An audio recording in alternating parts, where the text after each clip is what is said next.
I know. It might have been a mistake, but you know what? We're here, you know? All right.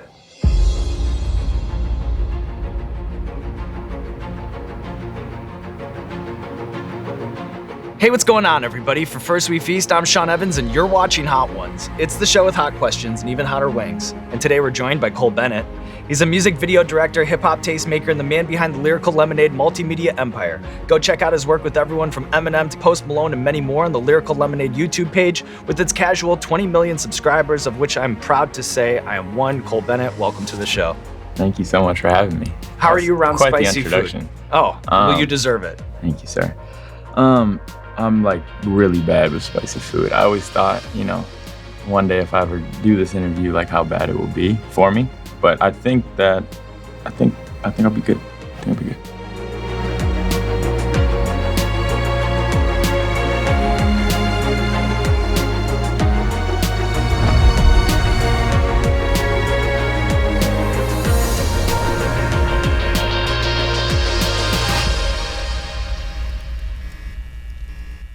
I'm ready. Okay, cool.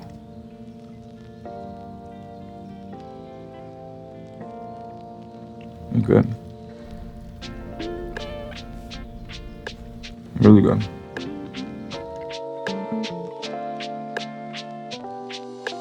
Phenomenal. So I've always had an appreciation for the impact of music videos, from the Hype Williams big budget days to that scrappy time when you'd see premieres on NowRight.com, to you and what I would consider to be the most cohesive visual representation of today's young rappers. What role do you think that the music video plays in defining today's hip hop era? I think music videos are really important because it pairs a visual experience with, the song, the audio, and for me, I like to always make sure that the video comes out with the song. So your first time hearing that song is like this experience that you remember being attached to visually.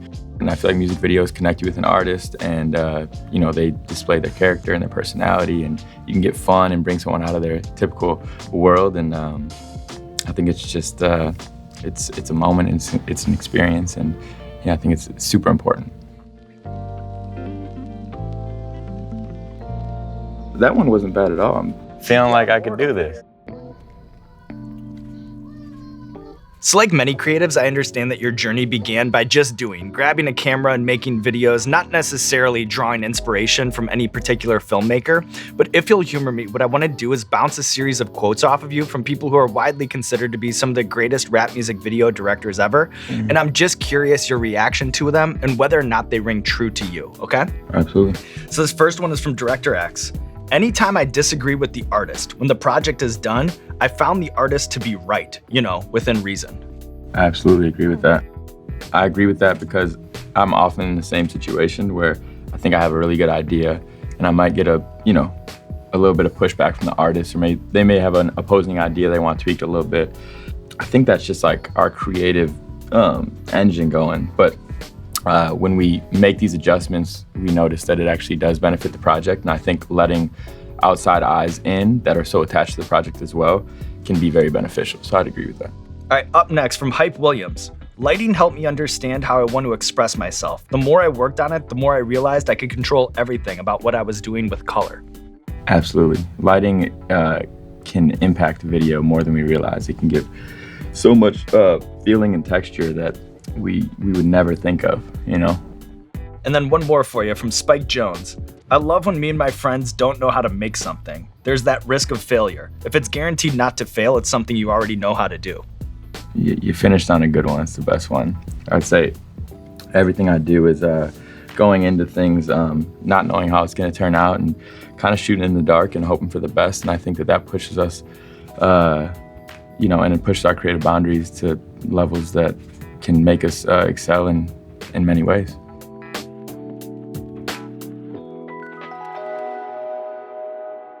Not too bad. I'm starting to feel like a champ. Yeah. You look like a champ. Feeling like I can't be fazed. So when Illumination Entertainment approached you to make a trailer for Minions: The Rise of Gru, what in the world was the process like for getting executives on the level of Universal to sign off on an artist like G.O.A.T for the project? It's quite the cultural win. Man, it was quite the experience and a roller coaster to say the least. But yeah, so I had a few different artists lined up that were more PG and made more sense for this project. And then I remember we were on a Zoom and something just dawned over me. I was like, Yeet is the guy for this. And I told him, I was like, look, I have something I'm gonna throw at you. It's not what you're expecting. All of his music is, centered around things that probably aren't fitting for this movie. But I want to bring in this artist and have him make a song specific to the movie. And I think it'd be a really just big moment for the underground, for the internet, and just for the movie as a whole. I think it's like the perfect storm and it's unexpected, and I think it just shakes things up. And I pitched it to him, and I'm like, man, I really don't know. Like, this is a big movie. 2 days later, they had reached back and they're like, we thought about it and we talked to some people and we think it's genius. And I am happy with how it went. And it was really cool to see a trend kick off around this song and this moment that actually motivated people going to the theaters, because what more could you ask for? So right. Illumination and Universal were very happy with that, for sure.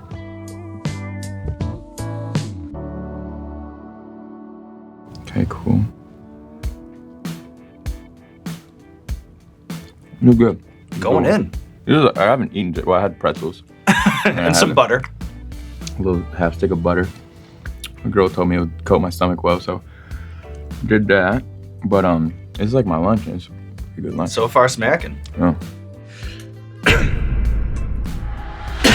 Your eyes are getting a little glossy. Yeah, listen, you're walking me on this journey here. I'm quite confident. I'm just along for the ride, Cole. You're making me feel good about myself. So Lyrical Lemonade is a curator and constantly has its fingers on the pulse of the artists that are about to blow.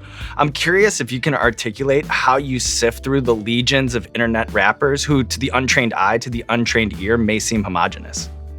I do what I'm into. I think there's been really, really beautiful opportunities that I've passed up on because it just didn't align with, my morals and what I kind of thought the business model of Lyrical Lemonade was, and this just wasn't what I was listening to. And I think that there's times where I've taken a chance on artists that, people would argue I shouldn't because I was into it, and I think it's just, it all comes from a place of just doing what I love and attacking it that way. And that's kind of like my mode and my approach to everything I do. If I'm into it, I do it. If not, then I'm okay on it,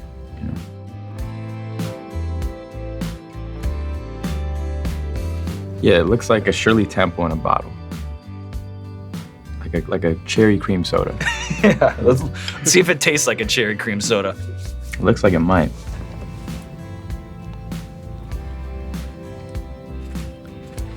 All right, Cole, we have a recurring segment on our show called Explain That Gram. We do a deep dive on our guest Instagram, pull interesting pictures that need more context. And for you, we have a theme, Cole Bennett behind the scenes. All of the pictures are of you on set, and I'm curious, maybe you have a lasting memory from that shoot or what it was like to work with that artist. And we'll begin with the ensemble cast for your Godzilla video for Eminem. Side note, an MTV Video of the Year award nominee. This video was like no other. It's one of those things, like growing up, being a fan of hip-hop music videos, and just pop culture. I mean, I remember Eminem as being the biggest thing in the world. So to get to work with him so closely and feel that energy and feel him be so ready to just log in all these hours and be so receptive to my ideas and my vision for things, to, a song that he had created, was really, really cool. And this photo was actually in the hospital room. Mike Tyson was off shrooms. He offered me some shrooms, which, was a bucket list moment for sure. But, being on set and leading this vision was also a bucket list moment. So I had to pick my my poison there. Didn't do the shrooms, but he was a great time. Dr. Dre was just a really cool dude. Before he left, he was like, I really like how you led today and how you directed this vision, how you operated on set. And he grabbed my shoulder and he nodded his head and just looked at me for 20 seconds and then grabbed my shoulder pretty tight and then just walked off. And it was a moment for sure. I'll never forget it. Then this one finally from the set of your video for Justin Bieber's Honest. Yeah, Justin is one of my closest friends, and actually it's a funny story too. The AC in his trailer went out this day, and he had sent me a song a week prior. That's how the whole I Feel Funny video came about. And I was like, yo, let's just shoot that while we wait for the AC to be fixed and we get everything ready to go on set. And we just, it's a kind of an example of turning, a negative into a positive. Lemons into lemonade, maybe. There we are. We'll drink some lemonade. There we go.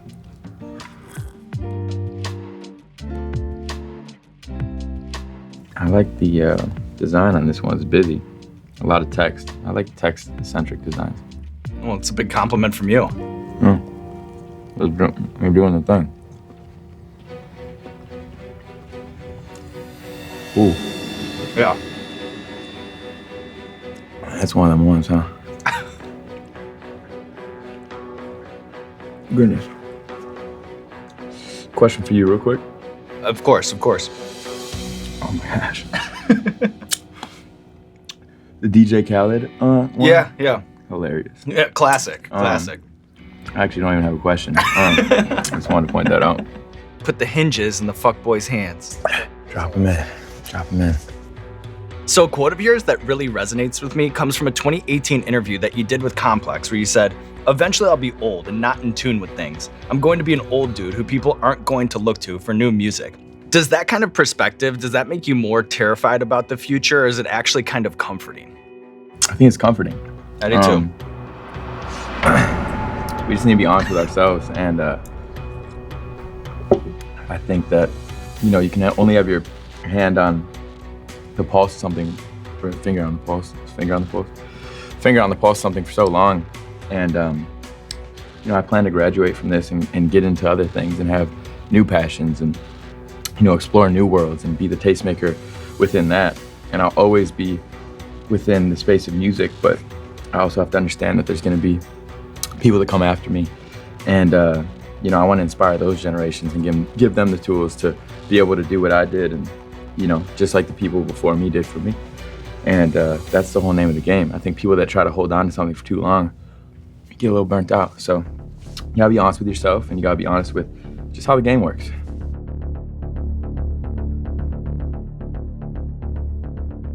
Karma sauce. I don't know how I feel about that. Yeah. We're in that part of the show. Yeah, we're getting there. But still going back in. I'm a bad guy. So one of my ulterior motives in booking this interview is to ensure that I get a tour of Lyrical Lemonade HQ next time I'm home in Chicago. What's the holiest of holy grails on display in your nostalgia room? So the nostalgia room is a room that I built that is like a place that anyone in the office can escape to and relax a little bit, get their mind off things, look around, and have that nostalgic feeling, which I think is a feeling that brings us joy and creativity and calmness. Some of my favorite things in that room would be got a lot of Simpsons stuff. Got like an old Tupac toy, Eminem toys. I keep them all in the package to just go and look at the dates that they released, and I love oh my goodness, man. I know. Yeah, I know. I like a lot of stuff in that room. What's the most talent that you've ever had on the court at one time in the custom basketball court at Lyrical Lemonade HQ? Oh man, you can imagine what Jack Harlow versus Max O'Cream looks like. That's my favorite moment. And then you once said, "I'll never understand why people have a problem with Birkenstocks." Can you detail what it is about Birks that makes it the perfect shoe for you? Man, I once heard a quote about style. It said, if you're comfortable, then you're stylish. I like being comfortable, therefore I'm stylish. That's why I wear Birkenstocks. Wow. I heard this next one is really bad. Well, what you heard is true. Cole, I'm not gonna lie to you. This is the bomb beyond insanity. We're just going that's it? I'm on your schedule here. I'm gonna just take a small bite out of this. Yeah, one. me too. That's all it takes. Well, not that small bite. I didn't mean for it to be that big.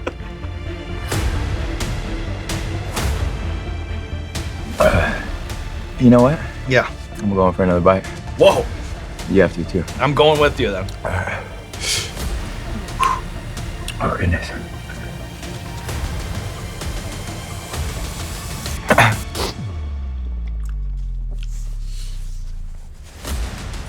Respect.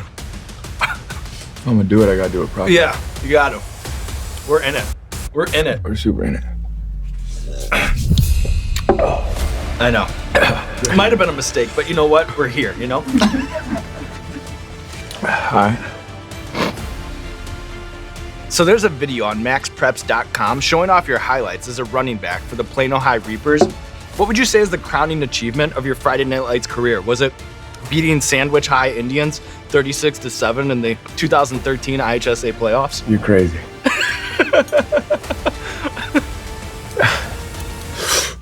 Man. Can I pop open that milk? Yeah. Did I do it? Or I'll do it? Yeah, go ahead. It's all you. And then just be careful, you know? Sometimes when people drink too much milk, that becomes like a worse problem than the hot sauce, you know? Yeah, baby. And then your hometown of Plano stood in for Smallville, Kansas, in the superhero movie Man of Steel. Yeah. Do you have any memories of the last son of Krypton's takeover of downtown? Yeah, I do remember that. It was crazy. They took over downtown Plano. With like fake decals on the windows, all this Smallville themed stuff. They did casting calls, so all my friends and I would try to get in the movie. Got to send in headshots and do little interviews and such. And a big moment, I remember that. How you doing? I'm struggling. I love to hear that. It's a shared pain that we're going through right Because I'm hurting right now. I know. Pucker butt? Yeah. I don't know if I like how that sounds. Let's do what we got do. it. We got it. You got this.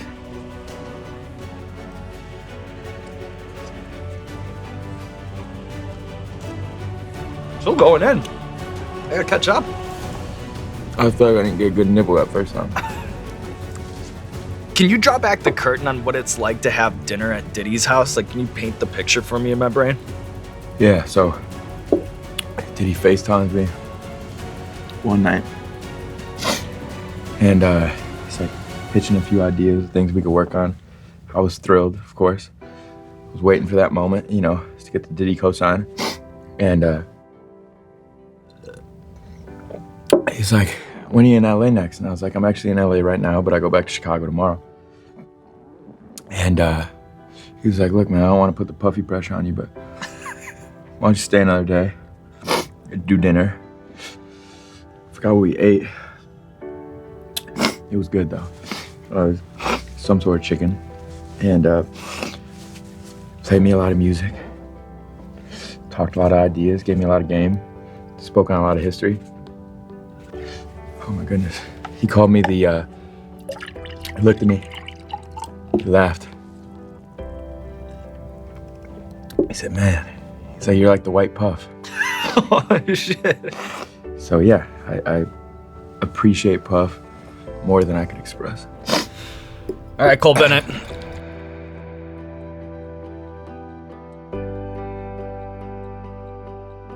We made it this far, might as well top it off correct. There we go, yeah. The bomb actually, it was here, and it like works its way up your face. Like right now it's in my nose. Right. But like I can feel it in my skin working up my face. It's crazy. How much you put on? I went a little crazy, try not to do this much, but it's hard to tell, you know, sometimes you just turn that I want to bomb. match your energy. I said if I'm gonna do it proper, and you do it proper all the time. I gotta keep up. Salute. I'm not gonna lie, the bomb almost took me out. Yeah, but we're still here. That's good. You got to put it Yeah, on. you're right. Maybe that's like. Cheers, Cole. Cheers.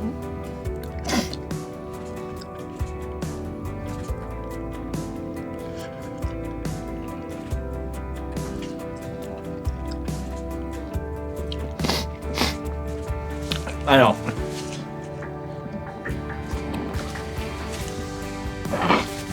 Yeah. Can you tell me about that? Like, I mean, you're looking at me like it's my fault, but I feel like you wanted to take another bite at the bomb. You're like, you got a match. You know, I feel like I should be giving you that look. actually, I'm not gonna lie, felt way worse. Like immediately after the bite, Yep. but it's not as bad as you think. It settles in. Hopefully it's not an eye of the storm situation, you know, where it comes back and builds. But don't worry, because there's a nice long lead on this question. Foreshadowing that happening. We've reached the end of our journey through the Hot Ones gauntlet, and to close things out, we're basically gonna squeeze whatever energy you have left while that brain soaks in hot sauce. And we can call this an unofficial list, but I am curious, the Cole Bennett Mount Rushmore of Chicago rap music videos. The 4 most iconic Chicago rap music videos of all time, in your opinion? That's a great question. Don't Like, Chief Keef. It could be Don't Like or Love Sosa. It could go either way. This is Twisted video, Overnight Celebrity. This video with Chance the Rapper. It's called Family. And then for the 4th, we go Through the Wire. All right, well, set it in stone. Cole Bennett's Mount Rushmore of Chicago rap music videos, and look at you. Walked in, not a hot sauce guy. You said you'd be horrible on here, but here you are, taking extra bites of the bomb and drenching the last wing and the last dab. Now there's nothing left to do but roll out the red carpet for you. This camera, this camera, this camera. Let the people know what you have going on in your life. I'm just enjoying myself. I'm really happy. I'm feeling creative. Working on few things, a lot of amazing projects. I'm not even gonna speak on because I don't want to sound like I'm plugging anything. Just know it's coming. It's gonna be powerful, impactful, and yeah, I'm excited. Life is good. Thank you so much. I had a great time. Brutal. It's so cool to chat with you here, man. Oh, thank you, man. What was your favorite sauce? I fuck with Pico Rico. Yeah, me too. That's like my favorite. Pico Rico's a great time. It's like, There you go. thank you so much. No problem. Yeah, it's gonna be a good one. Hey, what's going on, Hot Ones fans? This is Sean Evans checking in with 3 of my best friends. The #1 spot in the Hot Ones lineup, the harbingers of mild heat. You know them well, the classic, and take a look at the generation over generation evolution. From the chili de arbol roots of our original recipe to the greatest, happiest accident in R&D history, the classic garlic Fresno, to now turning the tides with our newest condiment, the classic chili maple. It's the perfect sweet and spicy companion for chicken and waffles, your favorite slice of za, and even bagels and cream cheese. Pick up a trio pack. That's right, 1, 2, 3. All 3 sauces, they can be yours. Visit heatness.com, heatness.com, heatness.com to get your hands on the classic trio pack.